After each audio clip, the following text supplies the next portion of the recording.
I pledge allegiance to the flag of the United States of America and to the republic for which it stands, one nation, under God, indivisible, with liberty and justice for all.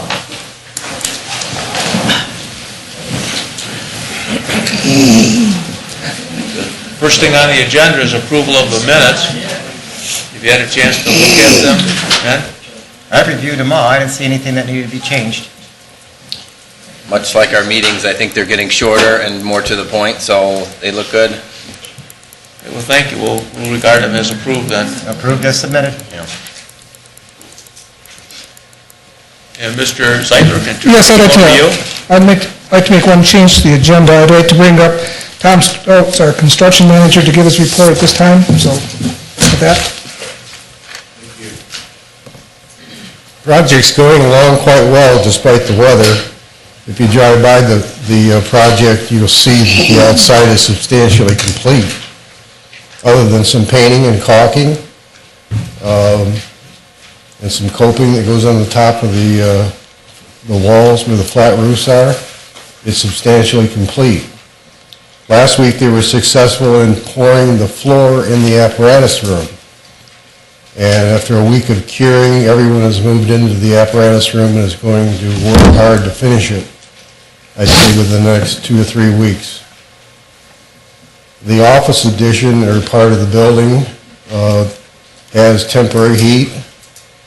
The drywall is 95% hung, and they're going to start taping and finishing late this week or early next week. We have utilities, we have gas, natural gas, we have water, and we will have within a week the power, permanent power for the building. So it's all going quite well. However, I think that the building in the east yard, being the back of the station, is going to meet the construction deadline of March 21st. But I believe if the weather doesn't change, we should be prepared for the front yard on McCord to take perhaps even to the end of April. And it's just the reality of the situation. The frost right now is 2 feet in the ground. Oh, yeah. And it's really a difficult situation. I'm watching it. I've asked for an updated schedule, and I'll keep you posted on it as we go along, see how the weather goes. Did the Edison get their conduit changed over yet? Yes. So that's all done, and now the sewer line's in? Sewer line is done, everything's done. Good. Okay, good. How did they miss that window? Well, how did they miss it? That sort of thing happens. They got done and they had 2 windows left over. That was a clue. So, I was glad they did catch it, and in their true fashion, the Midwest got right on the job. As soon as they discovered it, they fixed it. So, it all turned out well in the end. No, you don't see any problems with that down the road or anything like that? Oh, no. Yeah. Okay. No. Okay. Okay, thank you. Thanks. Thank you. We'll go back to our regular agenda now, and the next department is the zoning department. Well, we'd like to add a couple things to Jen, if that's possible. We don't have that on here anymore. I noticed that. I didn't think we were. I was just going to add one thing under Public Works, just to give a little brief thing about the water today. Nothing major. For discussion? Yeah, just When we get there, we'll just... public. Okay. You need to sign in at the beginning. Should I sign at the podium? Tim, do you want to come up and talk about the various resolutions for the appointments? And then he has his monthly report. And now that we have the monthly reports online ahead of time, the trustees can review those. If they have any questions of the report, ask Tim, and then Tim will highlight any items on the report. Tim?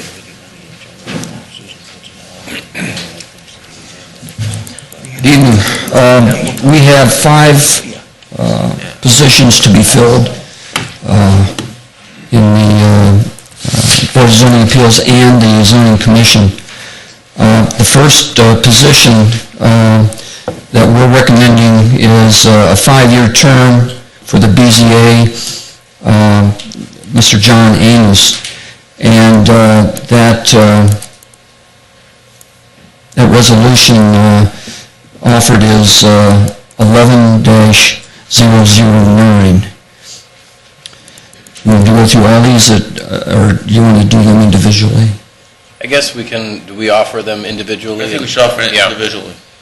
I'll offer Resolution 11-009, appointing John Amos to the Board of Zoning Appeals, effective immediately. Oh, second. I forgot to go too. Call the roll. Mr. Genowine? Yes. Mr. Haddad? Yes. Second position is an alternate in the BZA, and we are recommending Kevin Eef for that position, and Resolution 11-010 is offered for that appointment. All right, I'll offer Resolution 11-010, appointing Kevin Eef to the alternate of the Board of Zoning Appeals. Second? Calling the roll. Mr. Genowine? Yes. Mr. Haddad? Yes.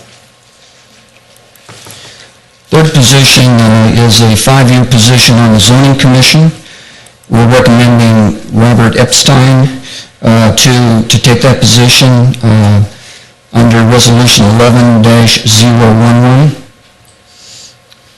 I'll offer Resolution 11-011, appointing Robert Epstein as Zoning Commission, effective immediately.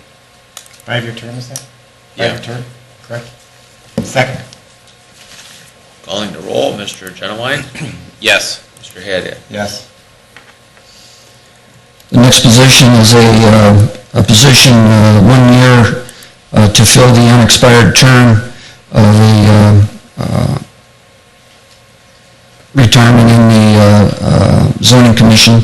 We're recommending Tom Creaky be appointed under Resolution 11-012. I'll offer motion number 11-012, appointing Tom Creaky to the unexpired term for the Zoning Commission. Second? Calling the roll. Mr. Genowine? Yes. Mr. Haddad? Yes. Finally, a 1-year alternate position on the Zoning Commission. We're recommending that Bob Sabo be placed in this position, and it's offered under Resolution 11-013. I'll offer Resolution 11-013, appointing Bob Zabo as the alternate of the Zoning Commission. Second? Calling the roll. Mr. Genowine? Yes. Mr. Haddad? Yes. Next item on the agenda is a resolution for settling a court action. In your packet, you received the settlement agreement, which has been signed by the applicant. And also there is resolution 11-014 to accept this settlement action in the name of Richard Elting. Do you want to just give us a little bit of history on that real quick? Is that the one from, Roan Road. yeah, Mr. Elting had with the violations all over the property? many violations, many vehicles, some licensed, some unlicensed, a couple RVs that have been moved off the property, and just general policing of the area, cleaning it up.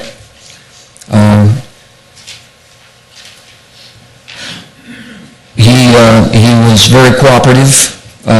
We probably made a lot of progress once he retained legal counsel, and we worked out this agreement. So everybody's in agreement to it. It will hold him to maintain his property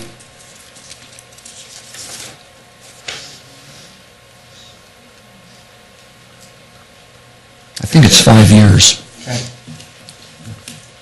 I'll offer Resolution 11-014, settlement agreement between Sylvania Township and Richard Elting.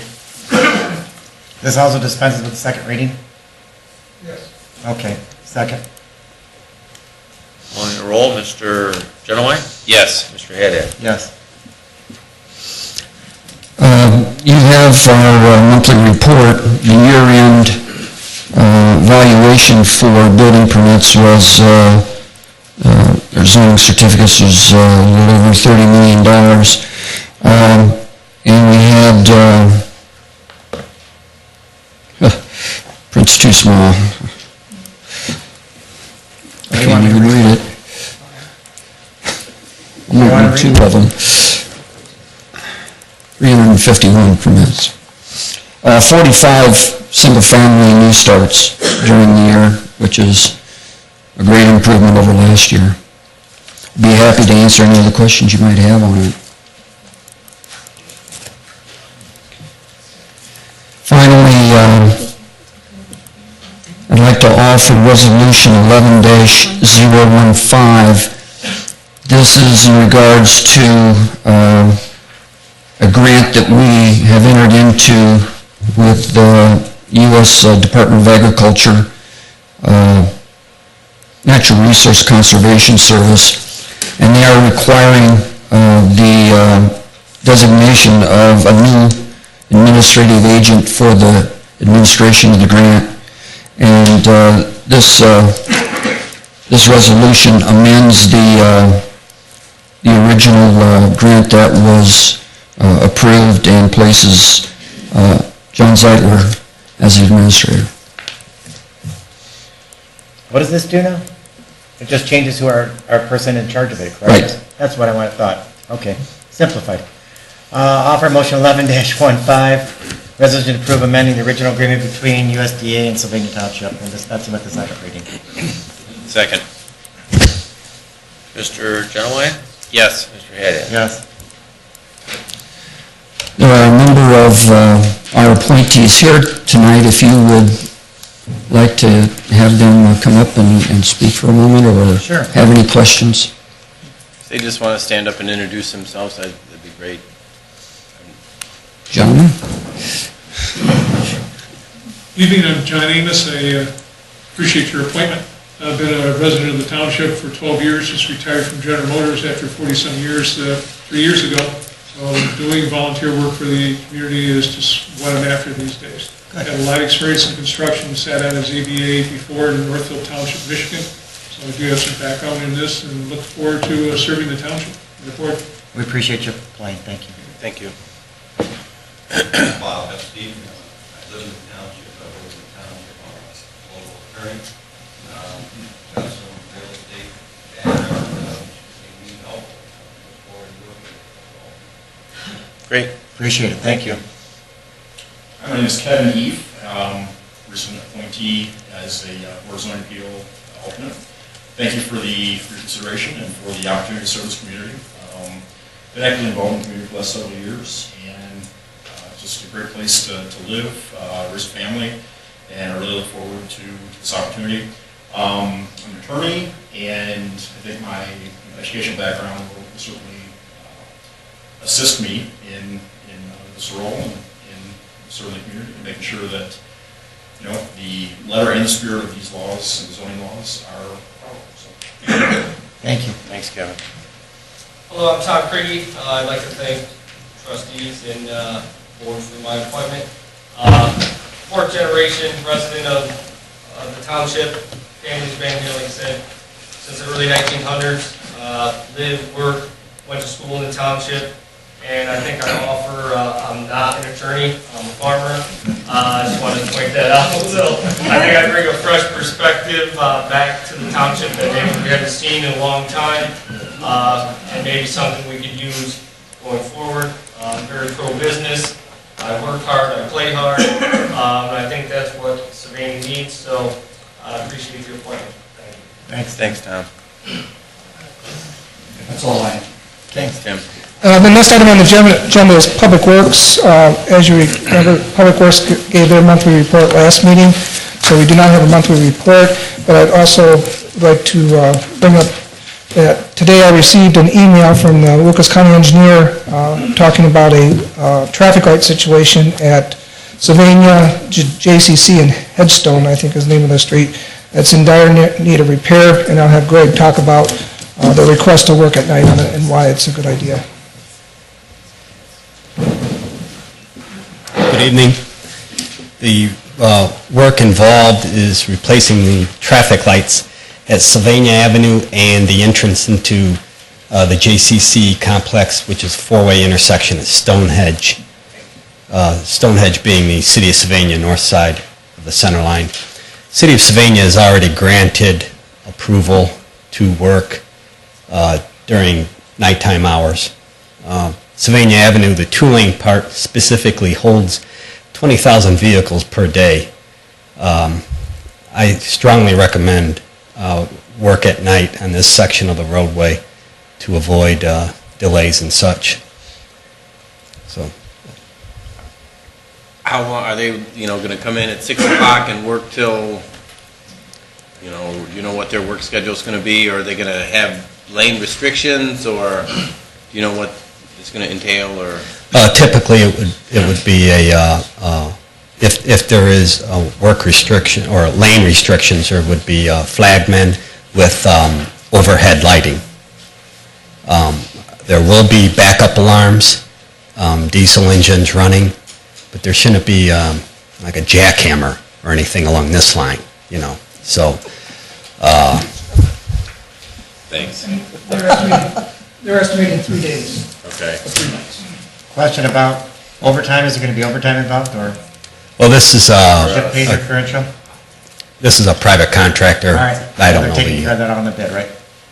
bid schedule. County. That's what I thought, okay. And I can authorize the variance for the noise through my capacity. Okay. Moving on, my item is number 9 on the agenda, resolution number 11-007, advertisement for bid. This is phase 1 of our 2011 resurfacing project for this coming year. So, recommending this resolution. The project in hand is 1.6 miles of roadway, an estimated cost of $364,000, and we'll have a bid opening about mid-February. Hopefully this could be on the last meeting in February for your approval. We're moving forward. We're hoping to get an early start on at least this project and receive some good bids. Good time for bids right now, too. Okay, I'm sorry. We're advertising in the Herald. Yes, sir. Do most of the contractors know to look there, or you notify them, or somehow? Yes, actually, the Herald subscribes to what's called the Dodge Report, and that's a nationally known construction monitoring service. A lot of contractors subscribe to the Dodge Report, so it's sort of like a forwarding agency. Yeah. Okay. I just wanted to make sure that we were getting the message out. Oh, yeah. We did Okay. this last year, too. Offer resolution number 11-07, advertise for bid for 2011 resurfacing project, phase 1. Second. Calling the roll, Mr. Genowine? Yes. Mr. Haddad? Yes. That's all I have. Thank you. Thank you. Next item on the agenda is the monthly fire report. Chief Kowalski's here to address it.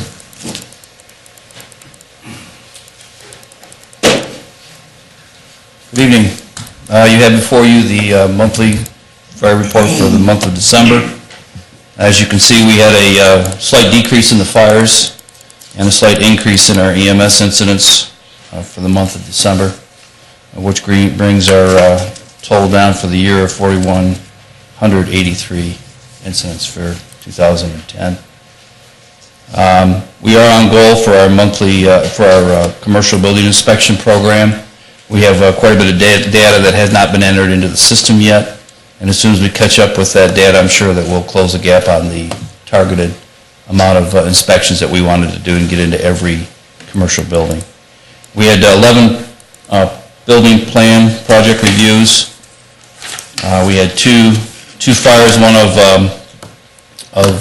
consequence where the building was so far gone, we arrived on scene that we had to pull crews out of the structure because of collapse, and we went into a defensive mode on the structure. This was at 6628 Brent, where the building was lost. The fire was due to a electric heater that was a little too close to clothing and caught the clothing, the bed, and subsequently the structure on fire.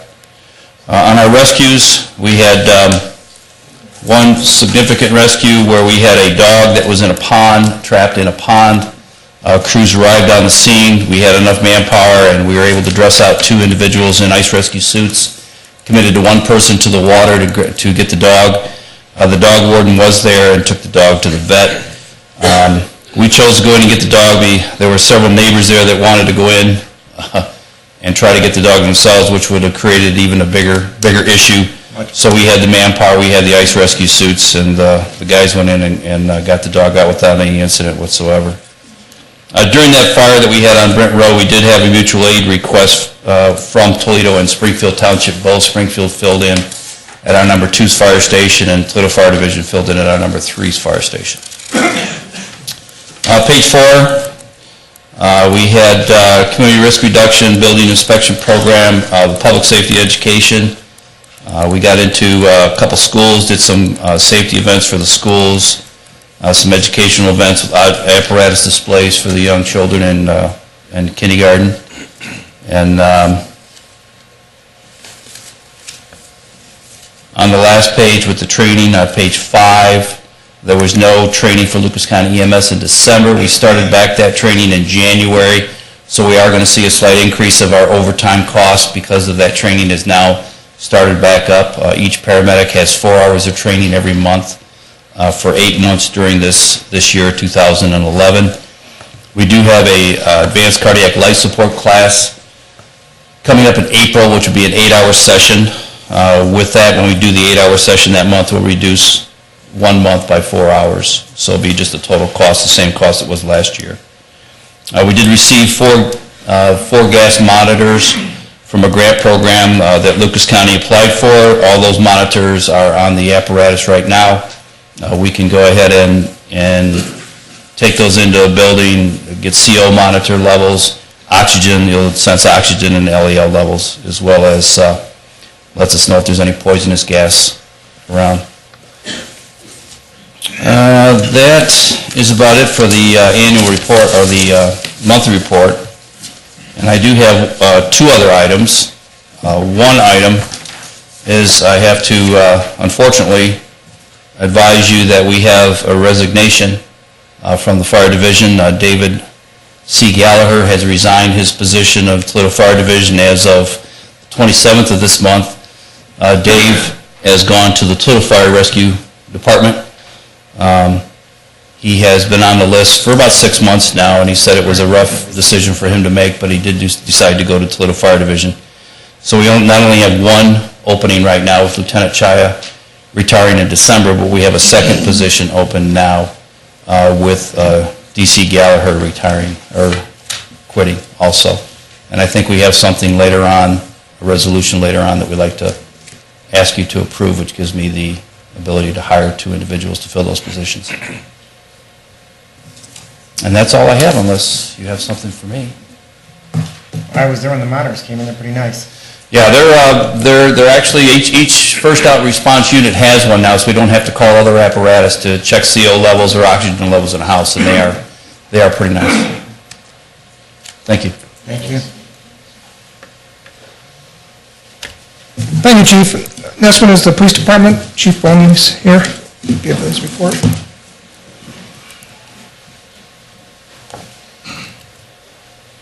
Thanks, John. Good evening. I'll just go over some of our monthly stats pretty quickly, and year-to-date stats, since it wraps up 2010. And then what I'd like to do is just verbally advise you of some accolades for some officers on some incidents that we've had recently.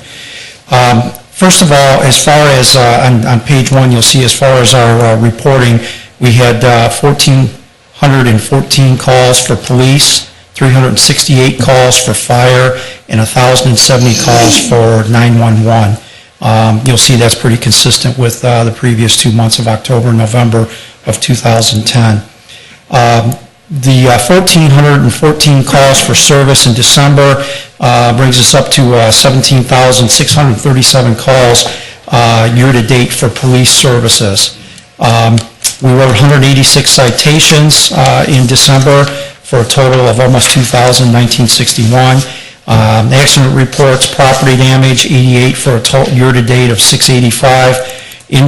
Injury accidents, 13 for a year-to-date total of 177. And it's been a good year. Luckily, we had no fatals this year.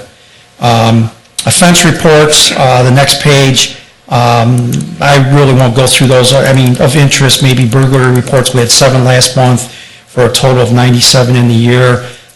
We didn't have many robberies, thank goodness. Domestic violence is a huge issue out here, as some people in the audience know. And you can see that we had a number of domestic violence reports, again, for over 100 for the year. Assaults wouldn't include domestic. There would be other assaults amongst people that don't have a relationship within the household. You'll see that's pretty close up there to domestics. We've had a lot of OVIs, operating a motor vehicle under the influence, for a year-to-date 161. Thefts, our most common offense, 651 year-to-date. And all other crimes, 126 reports for a year-to-date total of 2,667 police reports. As far as community affairs goes, we've talked about some things that they've been involved in over the last couple months, such as the DARE graduations, DARE teaching and subsequent graduations, the shop with the hero, the things like that. One additional thing that you'll see in some of the officers' notes is that we've had a couple officers go through a training for a program. The acronym is called ALICE. And basically what ALICE is it's a different approach to active shooters in schools and public facilities. We hope to introduce this program to Sylvania schools and talk about it. It's not a guarantee that they're going to adopt it, but currently the procedure, as was in Columbine so many years ago and other situations, was to strictly go to a lockdown. There's been a different school of thought now through research that we believe in, and it includes lockdowns, but it also talks about getting getting kids out of those classrooms. Instead of having them wait, I don't want to call like sitting ducks, but you know, to get them out of the building if we can, and to actually even encourage them to take some proactive action if, God forbid, it comes to that. We've got 3 officers going to be attending training within the next, well, in March, more extensive training. It's a 3-day session. And the city is on board with this too. I had Sergeant Whalen check with Sergeant Music with the city, because we are all one community. So the police departments have to be consistent in this approach. Once we get them their training, we'll talk to Dr. Rieger and his administration and see if they want to get on board with this. And we even have a way of getting them some of the training our officers will receive in March if they choose to go that route. Next page, detective caseload stats. Again, you can read that for yourself, but in December, we had 63 cases assigned, 34 cleared, 29 are still active. Prior month's cases cleared were 27 for a total cases cleared in the month of December of 61. I'll let you basically read those. We've got 4 detective cases there. The highlights you can read for yourself, but it's kind of nice. There's 2 burglaries included in there on Cranberry and Tejon, and those burglaries were cleared, and we recovered property and identified and arrested suspects. The DEA task force has been very productive, at least from a monetary standpoint. Officer Kuzno is doing an excellent job in the task force. I've had a member of DEA call me a couple of different times to advise me how well that's going. And they have seized, just in the month of December, just over $50,000 worth of cash and $43,000 worth of jewelry, which when it's all over and done with, we'll get 8.5% of those proceeds. Even though it's not about revenue, it's kind of a nice perk. Sylvania Municipal Court, you can see that for yourself too, just for the fines collected from cases and charges filed, we received almost $2,500, $2,474.50. Fugitive Task Force, I think that was included in there too. I don't want to give up too much information in a public setting on that, but let's just say that we had a robbery of Federal Credit Union on Elmer back a couple of months ago. We got 2 subjects indicted for that, in which the task force has been very instrumental in going out and apprehending those suspects. I will note that the lieutenant, I was out there too. Normally on a robbery, we all run out and look for the suspects or a suspect vehicle based on descriptions and really hit the area very thoroughly. And Lieutenant Austin happened to come up with a suspect vehicle that was hidden in a carport about a half a mile away in an apartment complex. And through that, we were able to identify suspects and eventually get them indicted, which was a good job. We've also ID'd several suspects in the aggravated robbery of the Key Bank way back in July. And that's one where they actually fired off a round. And there's actually going, and you can see in your flyer there, if it's in there, I'm not sure if that's included. There actually, the prosecutors talked about going on with attempted murder in that too, along with the aggravated robbery. Now for the accolades. Okay, I'd like to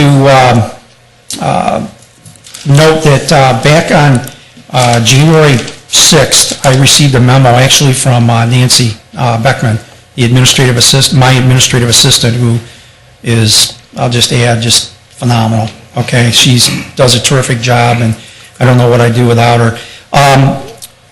She relates to me that she received a call from John Schwartz, who lives on Northbrook in the township. And Mr. Schwartz wanted to relay to us that back on October 29th and November 22nd, he called the police department to assist him in a delicate situation involving his son. And he wanted to compliment the officers, which were Officer Patrick Charest, Dan Herrera, Matt Miller, and Sergeant Jeff Judge, for the job that they did in handling that situation, very delicate situation, and he was very pleased with the outcome. And they got his son the help, and it was a very good resolution. So my hat's off to those 4 officers. Kind of shows the compassion and the extra time that our guys and women will take in situations like that. Second one is involving our rookie officer, Officer Scott, Kelly Scott. And basically, I'll just read this letter to you, it's very brief, that I received from the Terrorist Screening Center in Washington, D.C. On behalf of the Terrorist Screening Center, I want to thank you and commend Officer Kelly Scott of your agency. On 12/26/2010, during the course of performing law enforcement duties, and upon learning of a possible subject match to the terrorist watch list, Officer Scott followed the appropriate protocol by contacting the TSC. That contact allowed us to determine that the encountered individual was in fact a positive match to a known or suspected terrorist. Additionally, Officer Scott provided information which may prove valuable to the FBI and other state, local, and federal law enforcement agencies in the overall United States intelligence community. We have a protocol, a policy that we follow in identifying those subjects and making a phone call and pass that information on. It's not something a lot of departments do, I think, but it's something we do, and it obviously helped in this situation. And then lastly, this past Sunday, I don't know if you watched the news or what, we had an aggravated robbery at the Family Video on Alexis Road. And a single subject, a white male, went into the establishment and held the place up with a knife and got a pretty large sum of money for a business like that. And our officers were able to track the subject's footprints back behind the building through a couple yards to an adjacent street that actually is in Toledo.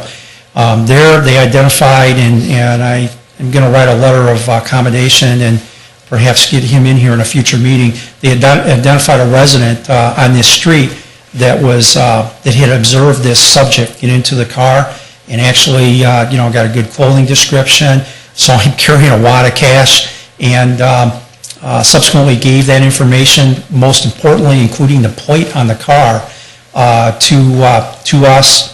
We passed that information along. An hour later, Toledo came up with a car downtown, made the arrest of the driver and the suspect that actually entered the store, and come to find out that the one suspect actually rolled, and they're involved in many, many robberies in Toledo. So again, I know we talked about tracking suspects through the snow back about 2 weeks ago or whatever, one officer. Here's another situation where they really did an excellent job. They just didn't go in there and take the report, but they really took the initiative in following the tracks through the snow and ended up with a terrific arrest. That's all I have. Yeah, two things for you. One, how's Kelly doing? Kelly's doing great. She came back to work Monday. Good. Yep, she's doing really well.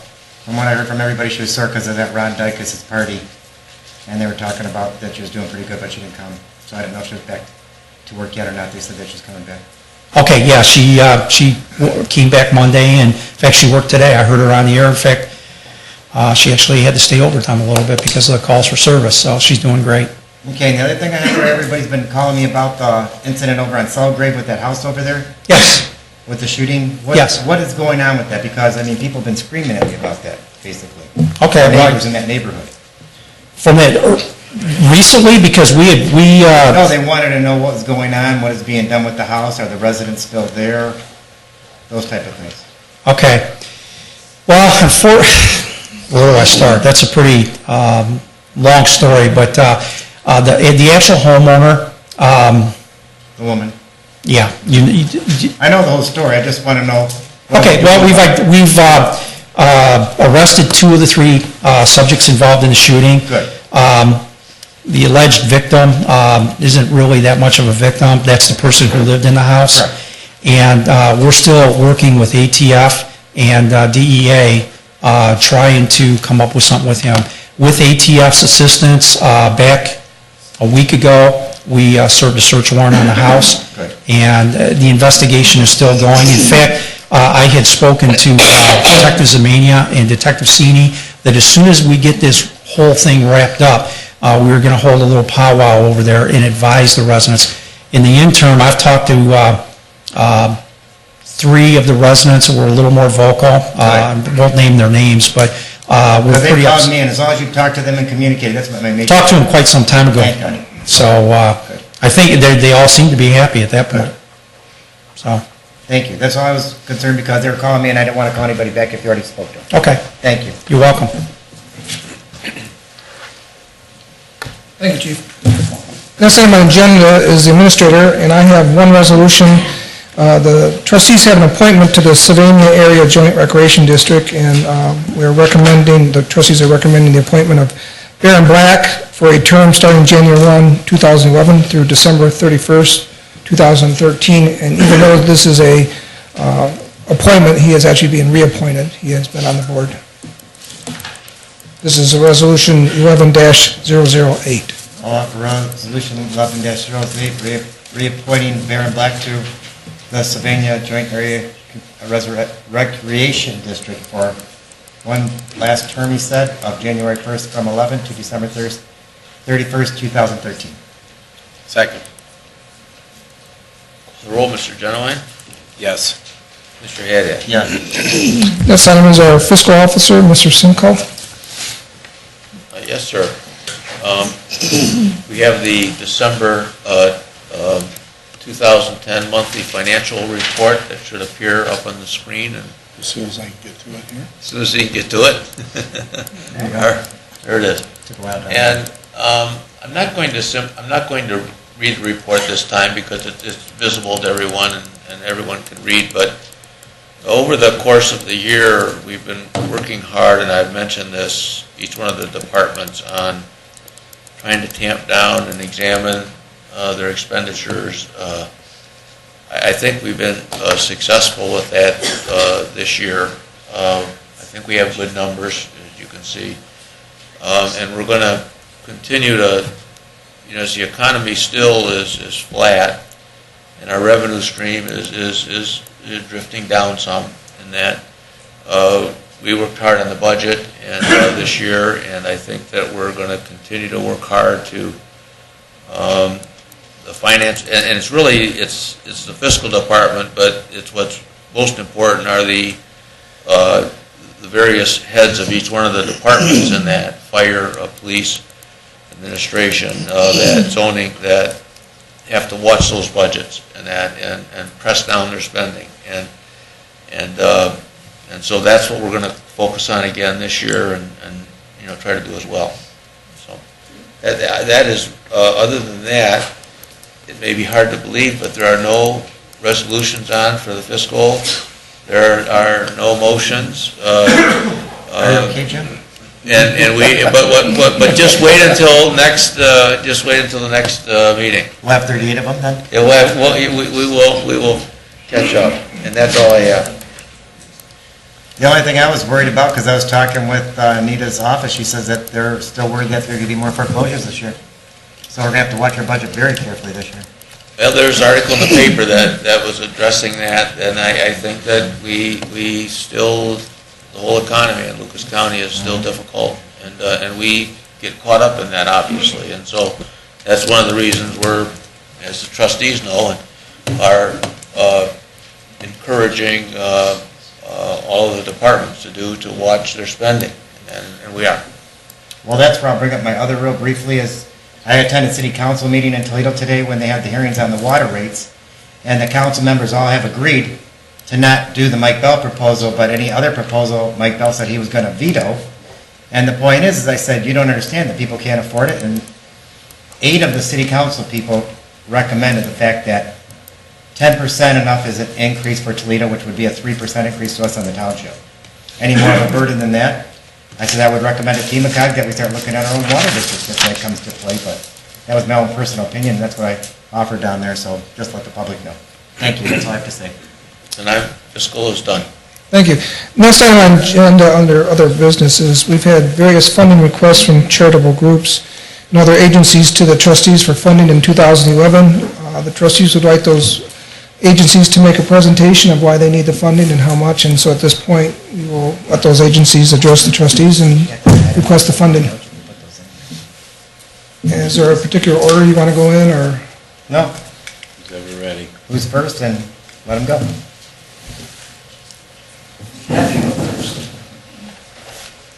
Thank you all for inviting us here. It's always a pleasure to come and share our mission with all of you and the public as well. As both of you are aware, our agency's programs and services are vast. We run with 2 full-time staff, 3 part-time staff. Jason, we normally... I'm sorry. Introduce yourself. Oh, I'm sorry. Jason Robertson with Sylvania Area Family Services.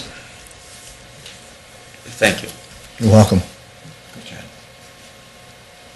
As many of you are aware, as well as the trustees of our programs and services that we offer the community, I'd like to update you on those programs and services, and then also explain our need to secure funding from the township.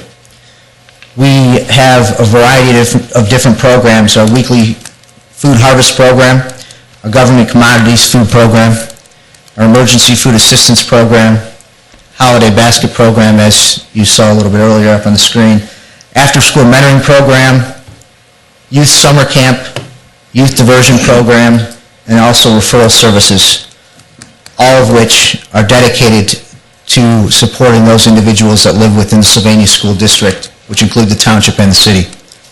2010, staff served 9,640 individuals total. Now, some of those include multiple visits from those individuals. This number reflects just our social service programs. In other words, many of those same individuals have utilized some of the other programs that I recently listed off. Within our social service programs that are provided, by the way, no charge to our families, SAFS continues to fulfill the needs, though our budget over the last 3 years has seen a significant deficit. Nationally, philanthropic giving is at its lowest levels in 25 years. With a projected $8 billion budget deficit in Ohio alone, nonprofit organizations are gearing up for a difficult budget process in 2011. In January, the OANO, or the Ohio Association of Nonprofit Organizations, is convening a summit of nonprofit leaders that will proactively provide crucial information about the importance of the nonprofit sector to our state's elected officials as they begin the budget discussions. With that said, SAFS wants to convey the importance of our message to you, our local government. For SAFS, there is hope on the horizon in the form of grant monies and increased fundraising efforts. Again, we are taking a proactive approach to financial stability. We have been awarded a grant from Lucas County in the state of Ohio in support of our diversion program for 2011. Keep in mind that these grant dollars, although they are renewable every year, are not guaranteed funds. SAFS is also continuing fundraising efforts in the form of a car raffle, our annual Ray of Hope Awards, and our annual giving campaign. Our diversion grant requires a match of local monies, as do many grants around the area, state and local. That is why it's crucial that we continue to show support from our local community, as that's what the grantees ask for.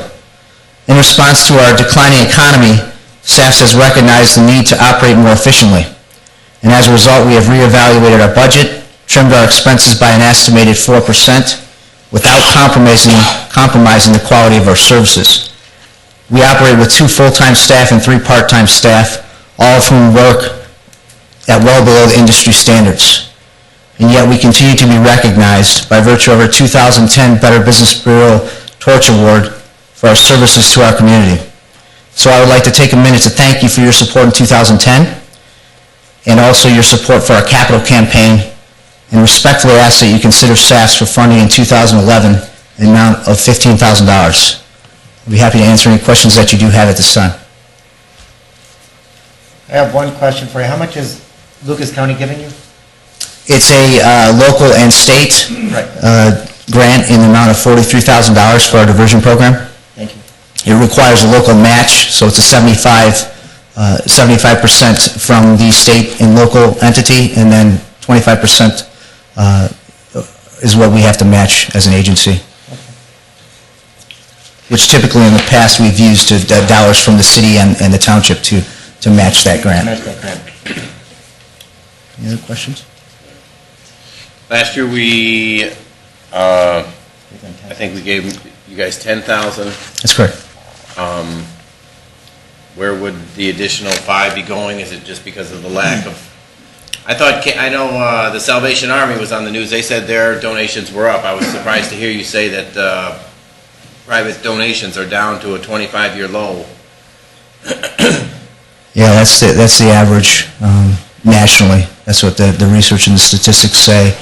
The extra money that we've asked for is in an effort to make up the money that we've been in deficit for the last 3 years plus we've had, so that's why we're asking for additional funds. Okay. I don't have anything else for you. No. Thank you very much for your time. Thank you. Jason, I had one quick question. Yes, sir. What are your specific efforts to ramp up your fundraising efforts? I know I'm familiar with the Ray of Hope, but what other methodologies, or what are you doing to try to develop a greater awareness of what SAS is and does, so that people would know of it to make a contribution?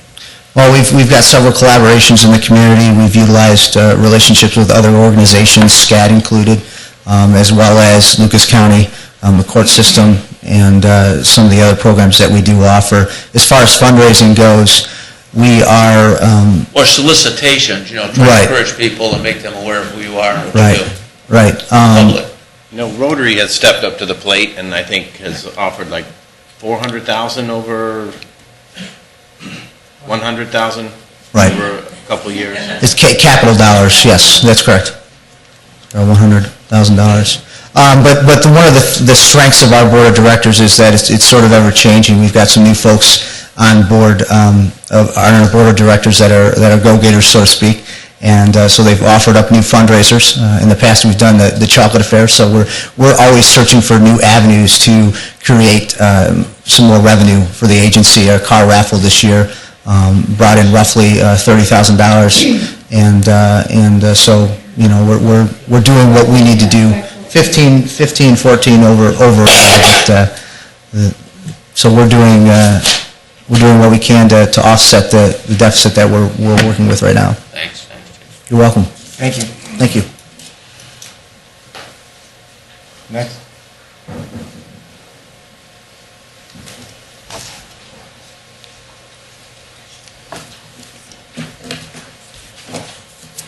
Hi, my name is Deb Cheney, and I'm the Executive Director for Savannah Community Action Team, or better known as SCAT, within our community. And I thank you for the opportunities to present tonight. We've had the privilege to serve the Savannah community since 1985, so we're just finishing up our 25-year anniversary in the community. And it started out with a group of individuals such as yourself that were leaders of the community, saying that we needed to address the increased rise of tobacco and alcohol use among our kids. And so the township, the city, the police departments, the fire department, representatives from the schools and from the Savannah School District administration got together along with the rec district and started this coalition. And so thankful for that, we have been able to keep moving forward each year. Because I've been involved with other statewide and national coalitions and doing different conferences, I feel very privileged that we've continued to be in existence. Some of our surrounding neighbors are just starting their coalitions, like Anthony Williams is just beginning. They have some that don't have as much support within our surrounding communities, and even Perrysburg is down to only having very small coalitions. So we've been very fortunate, and it's because of the community support that we have. Our mission hasn't changed. It's still focused on youth and the parents of our communities, because we feel the parents are the foundation of all of our youth development. And so it's prevention against substance abuse, including tobacco, alcohol, and any other kind of substance abuse that can be harmful to our community and to our youth. And most recently, we've had to add the prescription drug abuse and misuse, and that's become a national concern as well as something that we've been aware of within our own community. I like to think of SCAT as being that little voice on the shoulder of parents and adults saying, you need to be there for your kids. You need to be the mom and the dad. You need to be the ones that set the guidelines, the curfews, the standards. You need not to be their pal and their best friend, because they have friends for that. I also like to think that we're the person sitting on the shoulder of the youth and saying, make some good choices. Think about what you're doing. There are risks and harms with the use of alcohol underage. You're still developing your brain. Research says that the brain doesn't finish developing until you're after 21, a little bit longer for males. So we have to let people know about that. So unless they're educated about what's going on and why there's harms, that they are thinking that they did it when they were young, and it's okay, and they survived and they're healthy and they're successful, so what harm is it? It's like a rite of passage. So we have to put a squash to some of those kinds of ideas and thinkings and perceptions. And then as far as the community, we are the ones that support the parents, we're the ones that encourage the kids, and we're the ones that set the social norms. It's not okay to drink under 21. It's not okay to provide for those that are under 21 the alcohol. And we need to keep those kinds of things in the forefront. I just read an article today that since 2003, so for the last 7+ years, the ads that show the risks and harms of using alcohol or drugs within community has decreased. And the teens have been aware of that. And the teens have said, we do take note of those kinds of ads. And so it's just like the perception of harm and the perception of disapproval of youth. When they see that there's a decrease in the information that's coming to them, if there's a decrease of acknowledgement of parental disapproval, or if they think that the peers think it's okay, their rates are going to go up. But if we keep that perception high, if we keep of the harm and risk and that perception of parent disapproval, if we can keep that high, then you're going to see the decrease in the use. With the last 2010 youth survey that we just finished up in December of this last year, a year ago, it shows that we are remaining steady. We still have a binge problem with binge alcohol with our kids. We have fewer kids drinking, but the kids that are drinking more. So we have to keep informing our parents, and we use our resource officers. We have compliance checks and party patrols we use the city and the township police with, and we have money that comes from our federal grant and from our local grants and from our state grants. And so that money comes to us because we're the coalition, so we can apply for it, and then we feed it back into our township and city police officers, and they help us with those things. So we've been very proud to be able to do that, and it becomes the collaboration that we have with our judicial system, our law enforcement, and with our fire departments that we're able to have that kind of a relationship and that we can apply for those grants. We have to show that we have that kind of relationship in order to be even eligible to apply for the grants. And because we've had that kind of relationship since 2003, we've been able to get the drug-free community grants, which brings in $125,000 for us to work with. And so we've been able to have a full-time executive director and 3 very part-time on our staff.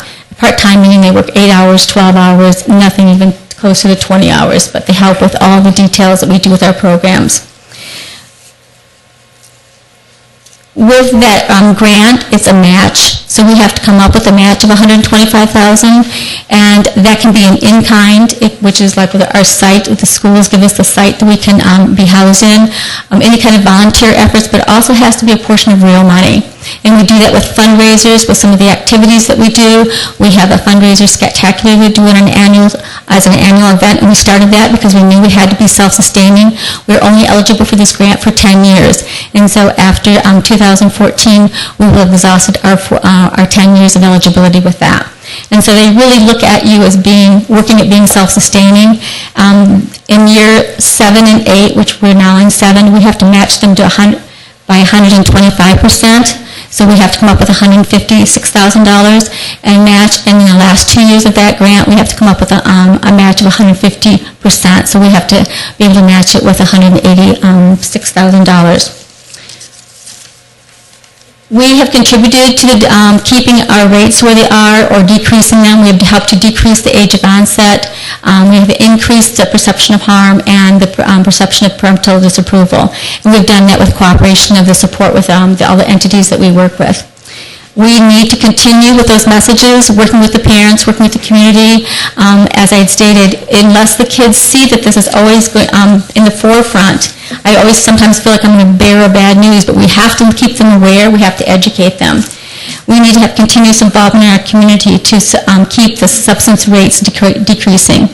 And we must be vigilant with our messages and efforts, and we must address the issues of concern that come about because there are trends.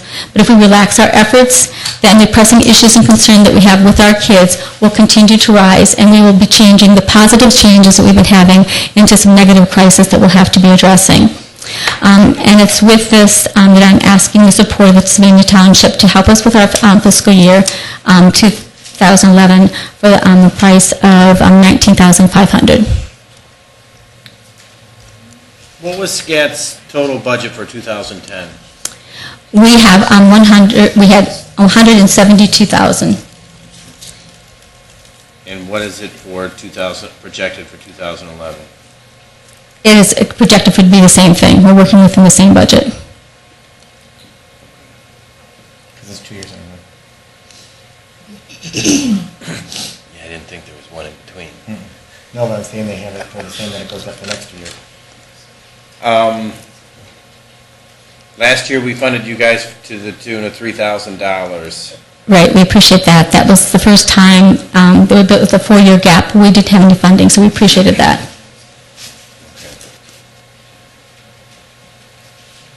Kevin, you got any questions or concerns? No, just don't leave because I got my check out in the car for my own personal funds. Thank you. Okay. All I can say is that it's a great program. That even my kids that don't are involved in it because of all the messages they get through the SCAT and the school systems, they said, we're not allowed to drink, Dad, because of SCAT. But unless you say we can have a sip for New Year's, that's the only way we're going to get a sip. I said, well, if you're over 18, I'll let you have a sip.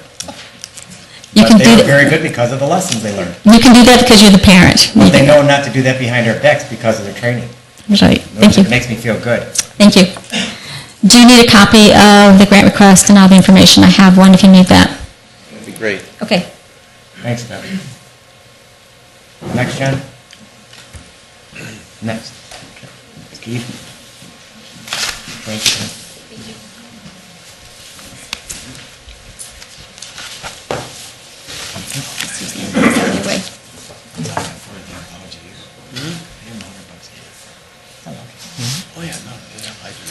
I'm Steve Leamy with the Sylvania Area Community Improvement Corporation.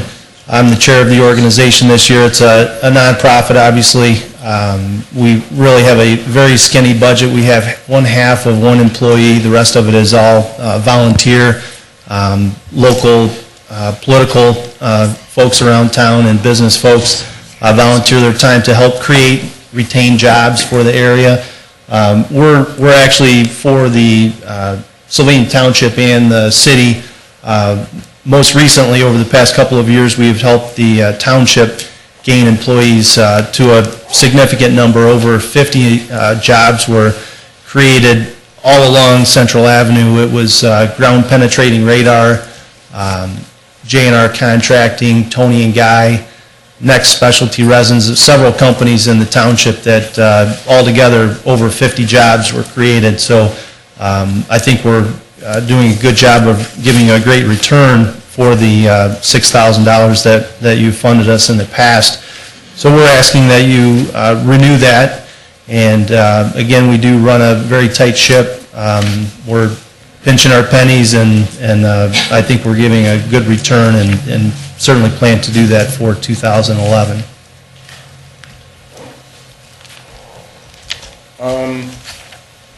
Did you guys give those companies along Central Avenue grants, or did you fund them, or how did you bring them into the township? A little bit of a, can't give a short answer there, I'll give it as quick as possible. It's a link deposit, and the SACIC has funds that they've acquired over the years. We put that money on deposit at a bank, whoever the business is, wherever they bank. We put that money on deposit.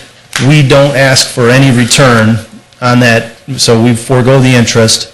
Our money is not pledged, but the interest is given up. And the bank will then give the company that's creating the jobs, they will give them a similar discount on the interest rate that they charge them on the loan. Hopefully that wasn't too confusing, but it's kind of a subsidy. We give up the interest on our CDs. That gets passed on to the company that's creating or retaining the jobs. Yeah, it creates the jobs and retains. If they default, do you guys lose any money, or? Not a dime. The only thing we forego the interest, but the principal is ours. It's never pledged as collateral. It's only pledged to forego the interest. How does a company or somebody get involved with the CIC to get those types of opportunities? 9 out of 10 of the referrals come through the chamber, but there's a pretty good network of business folks on the Sylvania area CIC that provide the leads. A lot of times it comes from the bank. There are a couple different banks that are on the board. A lot of times that comes through as a referral from them. But we do offer other programs. The link deposit isn't the only program. We did offer a grant last year to Accord Biometrics. That one was for the city of Sylvania, but I thought I'd mention all the ones in the township. But that was a very small grant to help them move to Ohio, Sylvania. How is CIC's funding looking these days? I mean, I hear rumors and things that they sit on a ton of money, and like I just, you know, as I've been up here for a year and active in the chamber and things, I just still haven't figured out what exactly the CIC does. And I think it would be, I know you guys work closely with the chamber, but I, continue to try and urge you guys to work a little even more closer, because I think that there's a lot of overlapping there. Want me to answer that? I'm sorry? Want me to help you answer that? Sure. Basically, right now, they've even merged offices together to save money. The total fund sitting in the bank, which is a public entity, is half. Well, they don't have employees, so they wouldn't need offices. No, they only have one employee that works 1 day a week. Okay. to answer the phones if there's anything that comes to that court, and it all goes to the board meeting when they need funding requests and stuff like that, but they're not sitting on a big chunk of money anymore. It's down what's significant with the interest right now, too. Wouldn't you say, Steve, or no? Yeah, we are leveraging that money, though. It's not like it's just sitting there. We're leveraging that money to provide these linked deposits. You can't do a linked deposit if you don't have any money. So it's not just sitting on the sidelines. We're not earning interest on it, but we're creating jobs with it. So I think we're putting it to great use. We're, created over 50 jobs for the township. Well, thank you, that explains it a little bit better for me. Okay. Thanks, Steve. Anybody else would like to speak? Barb?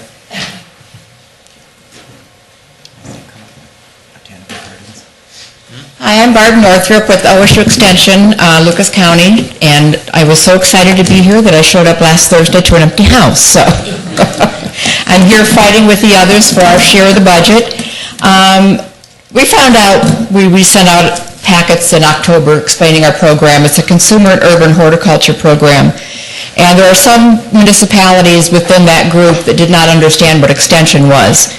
And back in the 1800s, land-grant universities were given the task of disseminating agricultural information to the settlers, and therefore Ohio State opened up an office in each county to disseminate research-based information. Back in the early 90s, Marcy Kaptur went to TMCOG and asked to put together a task force on gypsy moths that were just infiltrating the county. And of that, the Consumer and Urban Horticulture Program was born. The county commissioners donate half of our funding, and it's up to us to match that funding with other municipalities. This year, we have added Providence Township, Richfield Township, and the village of Swanton. Sylvania Township had been an active participant up until 2005. At that time, we were receiving $10,000 based on tree coverage and population within the area. The county commissioners came back to us 2 years ago and asked us to redo how we were coming up with our budgeting figures, and it's been re-established totally on population only. So Sylvania Township's funding then would drop down to $4,000 versus the $10,000 that was before. In addition to gypsy moth, when we do have large infestations here, the residents are not happy with them. They contact us. We work with the Ohio Department of Agriculture to apply for the suppression spraying that's done the following spring. We have not been able to provide that service for Sylvania Township residents due to the lack of our funding.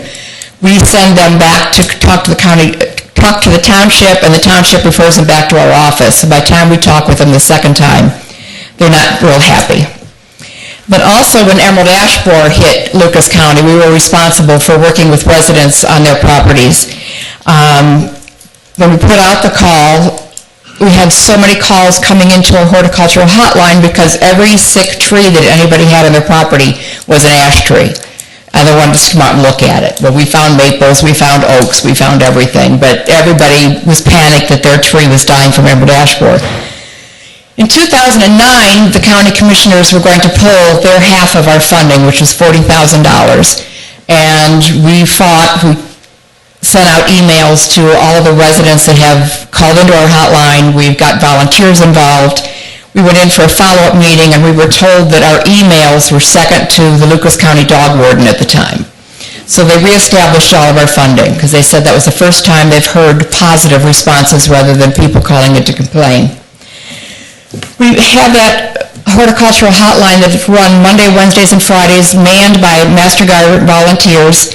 And of our phone calls that we come in and we track, Toledo has 39% of the phone calls that come in. Sylvania Township is second with 10% of the calls coming in from an unfunded area. So we need that funding so that we can go out and talk to the residents on their properties. Currently, if someone calls in with a problem, we ask them to bring a sample into our office because we no longer have the manpower to go out and do these individual site visits. We have received a 5-page letter from Carytown Associates asking us to come out and work with different items on their properties. They need help with their crab trees, they need help with pine trees. I mean, it's just one thing after another. They've asked our office to come out and help them with those, which, as I said, we cannot afford to do at this time. The cities of Oregon, Sylvania, and Toledo are participants. Townships of Monclova, Providence, Richfield, Springfield, and Washington Township, villages of Holland, Swanton, and Ottawa Hills are all participants in this program. And we are asking for your assistance once again. Some of the programs that we'll be offering to our funded areas are alternatives for the clean wood recycling that's being closed in Bancroft Avenue. We have some sources, some programs that we could put on offering reuses of green landscape materials. Having a soil sample testing day where residents can bring in their soil samples, because most of the problems that come from growing in their gardens are bad soils. We have a program called Plant to Plate, which is helping new gardeners to start their own vegetable gardens, and that is a program that we offer to our other residents.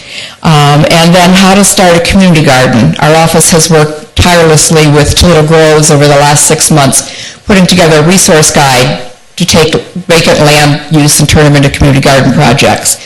So those are some of the things that we do offer, and I just wanted to thank you for suggesting us to come talk to you, and hopefully we can get you back in our program for us. Any questions? I do. Yes. How does the resident identify themselves from the community?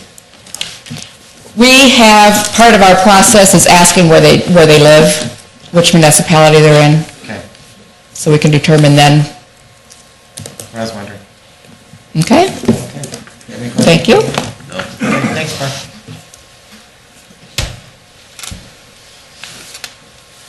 That it? Any other funding requests? If not, the last item is hearing of anybody in the public that wants to speak. I don't think... I have something Oh, to we do add. have. Have we have on that on? We have a list, yes.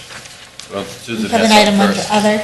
Oh, We would like to authorize hiring in the fire department, so I'd like for Chief Kowalski to speak to that. I think you kind of already did. We have a resolution to do. What's the resolution number? You have to read it, just... Explain a little bit. This goes back to when I was doing my monthly report. We had a retirement. Lieutenant Fred Chaya and firefighter Dave Gallagher submitted his resignation effective the 27th. So I'd like to offer the resolution 11-015 to hire 2 firefighter paramedics, full-time firefighter paramedics for Sylvania Township Fire Department. One question before we do that. That's going to get into the new contract rules then? Yes, sir. Good. So I'll offer resolution number 11-015, authorizing the fire chief to hire 2 new people to replace their retirement and our, I guess, termination. Well, he quit, so. Second. Resignation. Thank you. Resignation. we have a motion and a second. Mr. Yep. Genowine? Yes. Mr. Haddad? Yes. Thank you very much. Thank you. I was just informed that that resolution should be 16. Okay, so motion 11-016. Thanks for correcting that. Yeah, because 15 was up here. I'll second 11-016. We already voted. Okay. We did vote on it, but we Yeah. just Yeah. corrected it. Corrected it. Okay, very That's good. on the minutes. I just looked at the sign-in list, that we had nobody sign in. No, we do have a Oh, sign-in. Dave, you already, I already gave it to I'm you. looking at sorry. There it is. You want to call those people off to come up? Well, Barb Northrup. Already spoke. She already spoke? Yep. Okay. Chris Holhan? About the windmill. Topic is Rega windmills.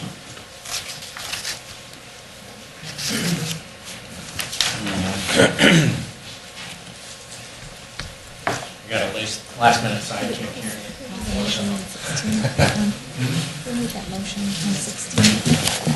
My name is Chris Holohan. I'm a resident of Sylvania Township over in Edgewater Place, which is just to the northwest of Pacesetter Park. We were here a couple of weeks ago to basically inform the board and any other people interested in the township of the windmill farm that is being proposed in Riga Township, which is just to the north of the state line where our neighborhoods are located.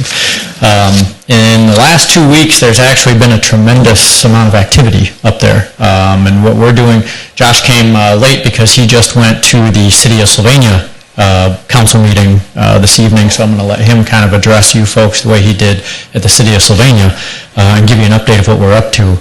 But we're going to basically ask for some attendance on your part to a seminar that we're putting on to inform everybody that basically these windmills now, we're under the understanding there's going to be about 200 of them, not 100 of them. There have been plat maps that have been surfaced from the FAA to actually show where they're going to be, and the experts that we're going to bring in as part of this coalition that we've developed will basically give information on some of the main issues that we're concerned with, namely, number one, property values in the township and the City of Sylvania dropping because you're going to have large commercial turbines in our backyard, and the noise issues that go along with the health of the residents. If any of you get the Blade, there was a front page article in the Blade on Monday regarding this issue. I think that was fantastic coverage. I think you're going to see more of it. So I'll let Josh address you. Thanks. As Chris stated, in the last 2 weeks, there's been a flurry. Sir, what was your name? Joshua Nolan. It's Nolan. Thank you. Thank you. There's been a flurry of activity. We have formed a nonprofit corporation known as the Interstate Informed Citizens Coalition. We have residents of Sylvania, Riga, Fairfield, Ogden Townships, Blissfield, a number of area residents throughout the region that have joined together to try and attempt to bring some common sense to this issue. And for any of you who may not be aware, they're looking at placing, like Chris said, 200, and now we've learned there's a third developer, so possibly 250 industrial wind turbines at 493 feet tall each. These things create a tremendous amount of noise, and our Michigan residents that are in Mackinac and up in the Thumb report that at night they can hear them from 1.5 miles away, and it's preventing them from sleeping. So there are very significant health safety issues involved.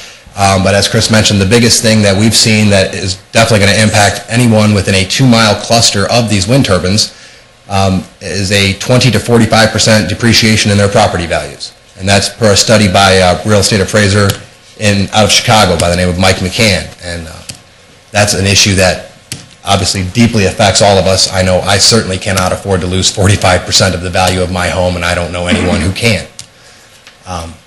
Now, as Chris mentioned, the IICC, as we're calling ourselves, we're sponsoring out of our own money a seminar on February 5th at Blissfield Middle School. We are bringing in speakers from around the country to discuss the issues concerning the property values. We've got an audiologist who's going to come in and discuss the science of sound and how it travels, and he will be playing for everyone recordings of the wind turbines in operation at certain decibel levels, because the developers are seeking a 45 decibel level at your bedroom window.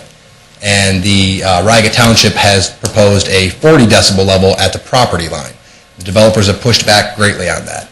Riga Township proposed a 2,600-foot setback, which is still insufficient according to many standards throughout Europe, Germany, France, and the World Health Organization recommends a 1.2-mile setback.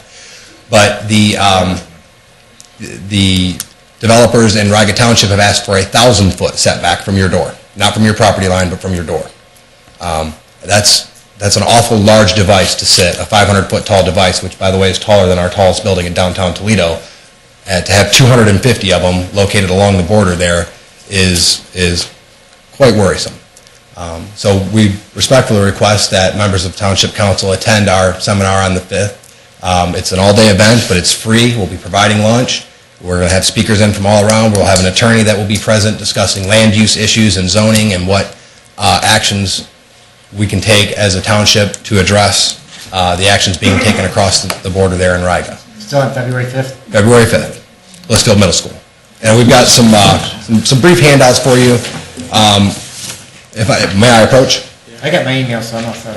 Okay. Well, we've got a few other things to provide to you. We've got that, and then we've also provided you an excerpt from the McCann report. It's 82 pages in length, so I didn't want to bury everyone with a bunch of paperwork. But we've got the McCann report as well as a report from Dr. Hanning, who did a study on sleep deprivation and how these wind turbines are impacting the sleep of residents and the health effects attached upon them.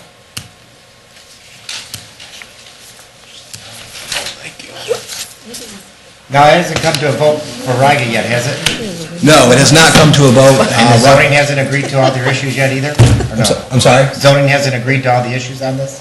No, the proposed ordinance is just that right now. It's proposed, and it's not even complete. But the developers up there got a hold of the partial proposed ordinance and had their attorneys look it over and came back and said, we believe it should be 1,000-foot setback. One developer, the other one says 1,300 foot.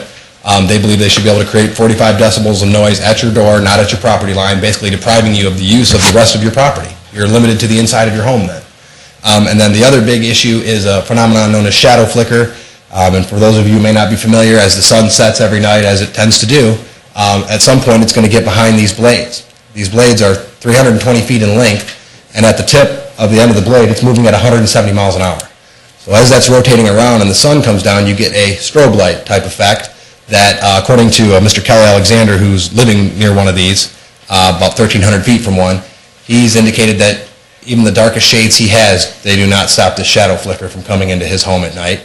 And Mr. Alexander, I've got some printouts for anyone in the audience who might like them, has also reported that his elderly parents, who are very hard of hearing, are themselves being kept awake at night by these turbines. So because it's a very low frequency noise, it's more felt than heard. But these are just some of the topics that we'll be addressing on the 5th. We've got, I believe at last count, about 65 people that have RSVP'd already. We've got Sylvania City Council members, Riga, Lenawee County commissioners, we've got 3 members of the Metamora City Council, a wide variety of local government officials that'll be attending it, and we hope you'll attend as well. I'll be there.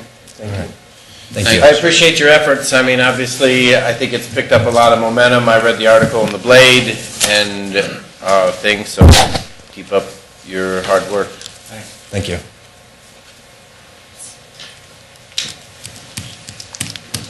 Last one on the list is Rebecca Gerber. Did you want to speak, Ms. Gerber?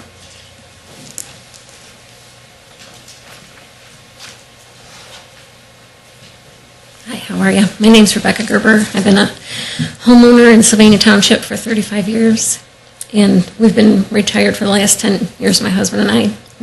I'm a volunteer at Sylvania Area Family Services. I want to thank the police and the fire department, myself, for all the help they give, especially at Christmas time and for the kids and stuff. And also to tell you that I think Mr. Kriege will serve the township well because he has, his farm has donated, my husband and I have picked up out there many pickup loads of fresh produce for the harvest program. Over the last, I'm not good at speaking, forgive me, but over the last 10 years that I've been volunteering there, I've seen a tremendous increase in need of the people. Some of my neighbors, I've seen them come through the line on harvest, and times are hard right now with the foreclosures, people losing their jobs and things like that. And we've also had some problems ourselves and had to rely on them for some help. We're retired on a fixed income and we have grandchildren that we're raising now. And I'm just hoping that you'll see it in your hearts to give them as much money as you can. Thank you. Thank you. That's it. Is that the last one? That's it, yes. Next item on the agenda is executive session, and the items I have is a discussion on union negotiations with the police and road. If there's any other items for executive session? No, I'll make a motion to go into executive session at 8:24 for negotiations with police and roads division. Second. Mr. Genowine? Yes. Mr. Haddad? Yes. Yes? Because we don't need a motion.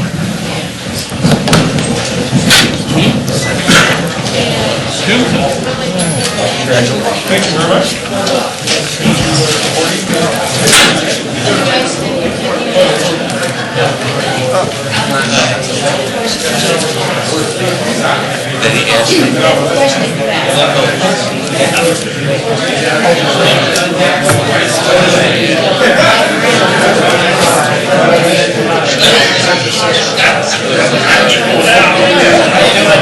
Very, very